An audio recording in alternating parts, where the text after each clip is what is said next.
প্রভু। হরে কৃষ্ণ। রাধে রাধে। শুভ সকাল। শুভ সকাল। হ্যাঁ, বলছিলাম যে আপনি তো সপ্তাহে একদিন পুজো দেন, একদিন ভগবানের সেবা করেন, পুজো নয়, ভগবান শ্রীকৃষ্ণের সেবা করেন, গোপাল সোনার সেবা করেন।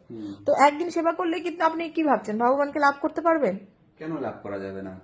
ভগবানের সেবা 1 মিনিট কেন, আপনি 1 সেকেন্ড বা মনে করেন, বা সারাদিন আপনি যদি রাম নাম কীর্তন করেন এবং সপ্তাহে যদি আপনার সময় হচ্ছে না, একদিন যদি সময় পাচ্ছেন, তখন যদি আপনি ভগবানের সেবা করেন, তাতেই ভগবান শ্রীকৃষ্ণ আমাদের সন্তুষ্ট হবে এবং আমাদের অনেক অনেক আশীর্বাদ দিবে, যাতে এই এই সেবাতে আমরা আরো ভালোভাবে, শ্রীকৃষ্ণের সেবাতে আমরা ভালোভাবে নিযুক্ত হতে পারি।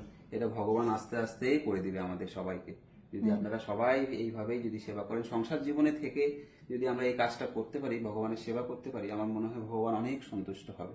আর আমি আশা করব আপনারা সবাই সংসার জীবনে থেকে কিছু অল্প কিছুক্ষণের জন্য সময় পেলেও আপনারা এই সেবাটা যদি করেন, তাহলে আপনাদের অনেক সন্তুষ্ট হবে, ভগবান অনেক সন্তুষ্ট করবে। ঠিক রাধে আছে। রাধে। রাধে রাধে। হরে কৃষ্ণ। হরে কৃষ্ণ।